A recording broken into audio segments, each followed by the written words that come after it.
here is a critical point that is generally overlooked. The anti-Semitism of the Nazis had a great appeal already in the mid-1930s to many Arab nationalists and Islamic fundamentalists. From the mid-30s, from 1936 on, Hitler and his propaganda sections made a great effort to win over the Arab peoples of the Middle East.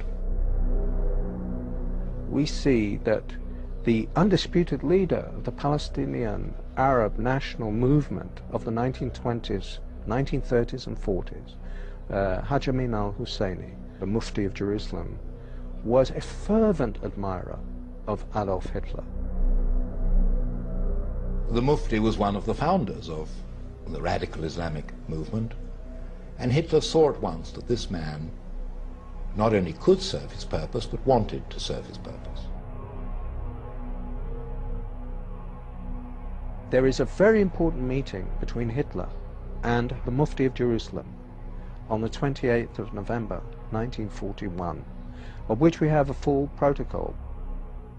And what Hitler explains is that this is first and foremost a war of extermination against Jewry, and he tells him to lock this secret in his heart. He is revealing it to the Mufti. It's extraordinary he should choose the leader of the Palestinian Arab national movement for this revelation, which is in an official German document. It seemed strange to us that a Mufti who was not a pure Aryan was being received by Hitler. But they said, no, we have the same goal, which is the extermination of the Jews.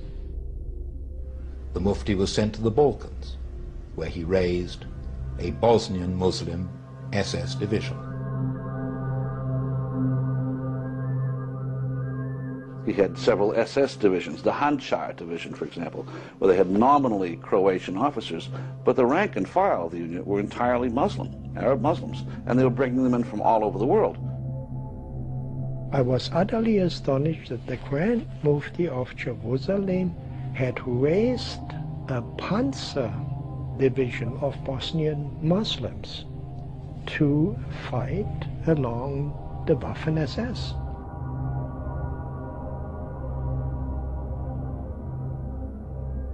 A secular dogma like Nazism is less dangerous than this Islamofascism that we see today. It's less dangerous because Islamofascism has a religious twist to it. It says God the Almighty ordered you to do this, not the Führer, you know. So it is way more dangerous. It's trying to grow itself in 55 Muslim states.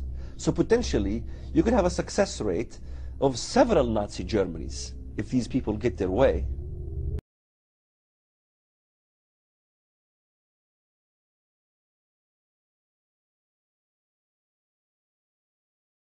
In 1993-94, thanks to pressure from the United States and other Western powers, PLO Fatah was revived. PLO Fatah promised to renounce terrorism. This earned it entry into Israel as the new government of the Arab Muslim population in the disputed territories.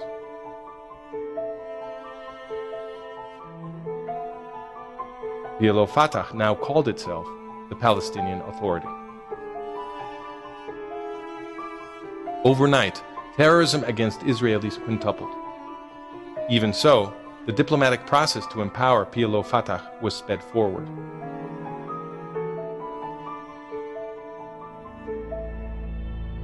On November 29, 2012, the UN granted Mahmoud Abbas's Palestinian Authority the status of observer state.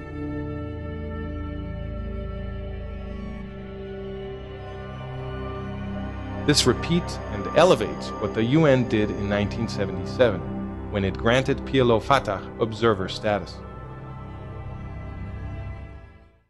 Who was it that presided, as UN Secretary General, the elevation of PLO Fatah at the UN in 1977? Kurt Waldheim. When Waldheim afterwards became president of Austria, it was documented that he had participated as Nazi officer in the Yugoslav massacres of World War II. The same massacres that Haj Amin al-Husseini, Arafat's mentor, also organized.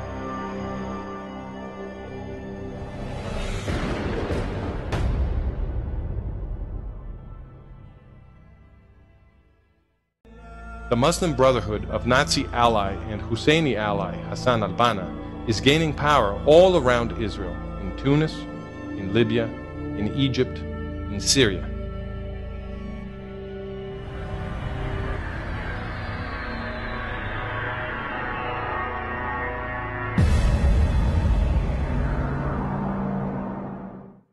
Hamas is a Palestinian Arab terrorist organization created by the Muslim Brotherhood.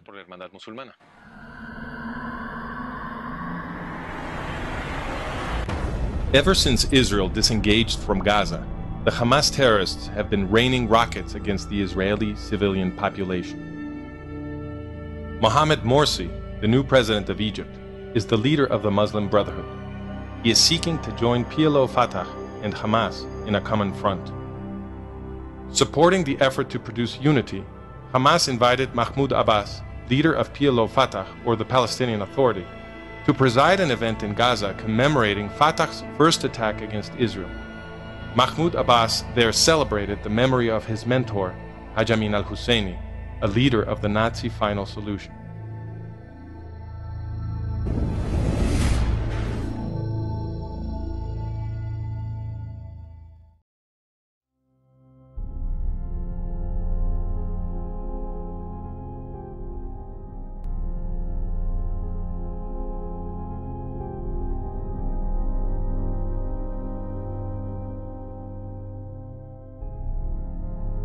حيي كل ذرة دم أريقت في سبيل القدس، فهي دماء نظيفة، دماء نقية، دماء في سبيل الله إن شاء الله.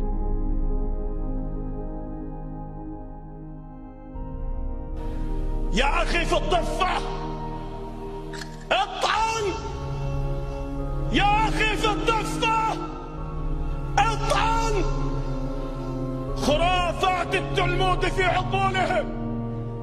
يا أخي في الضفة اطعن، خرافات الهيكل في قلوبهم.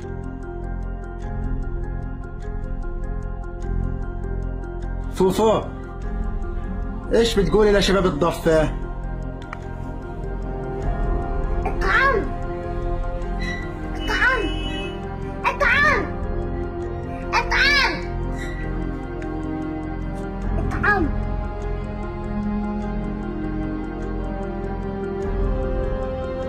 وكل شهيد سيكون في الجنة، وكل جريح سيكتب له الله.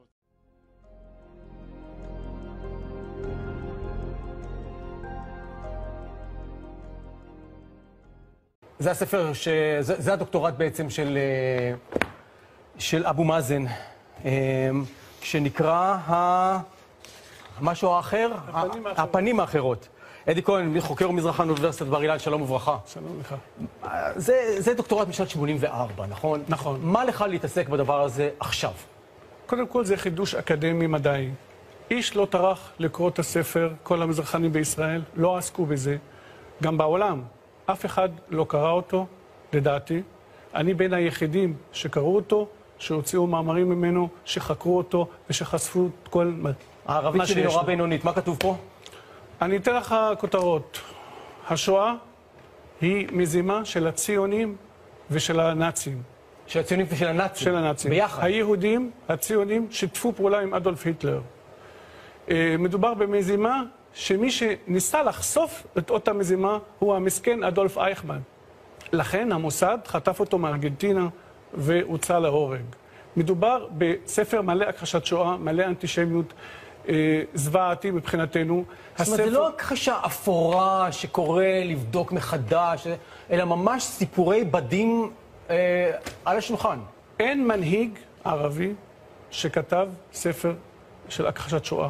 אין מנהיג ערבי שמכחיש השואה כמו מחמוד עבאס, או יותר ממנו. הוא חזר בו אגב מאז הוא פרסם את המאמר? הוא התחמק, שנה שעברה, הוא דיבר על השואה, הביא הצער על השואה. וזה חיזק אותי למה צריך לקרוא אותו, ואני עכשיו וחבריי בשלבי סיום, אנחנו תרגמנו עד היום 70% מהספר, וסמוך ליום השואה יש לנו 2 אירועים, יש לנו כנס בבר אילן שמדבר על הכחשת שואה ברשות הפלסטינית ובעולם הערבי, ואנחנו, אם נספיק, נוציא ספר בעברית. כל הספר, תרגמתי אותו לעברית. ואתם תובעים עכשיו את אבו מאזן, נכון? אני נפגשתי עם כמה עורכי דין. זה לא פשוט, זה סיפור לא פשוט. אנחנו בודקים, אני בודק מה הדרכי הפעולה הכי יצירתית שיש לנו. והסיבה שאתם פועלים עכשיו היא שהספר הזה בעצם נמצא באתר האינטרנט של אבו מאזן, והוא אתר שנכנסים אליו אנשים כל הזמן. עשרות אלפים ערבים, פלסטינים, נכנסים לתוך האתר וקוראים את הספר בחינם, יכולים לדפדף בכל העמודים. מדובר בתעמולה של אדולף אייכמן, שהיה בארגנטינה בשנות ה-50. הוא הפיץ תעמולה נאצית, שכביכול היהודים הם שביקשו את השואה, הם שביקשו להירצח, כדי להצדיק, להקים מדינה יהודית בארץ ישראל. בספר הזה יש הכחשת שואה, יש תעמולה נאצית, תעמולה ניאו-נאצית, יש אנטישמיות, ויש מלא סיפורים אנטישמיים לאורך כל הספר. אנחנו פתחנו, אני וחבריי, דף פייסבוק, אבו מאזן די להכחשת שואה, אבו מאזן Stop the Holocaust Denial. יש לנו מאות חברים, ואנחנו מתכוונים להמשיך בפעילות שלנו, ועד שאבו מאזן, אחד, יחזור מדבריו, שניים, יסיר את הספר הזה מהאתר שלו.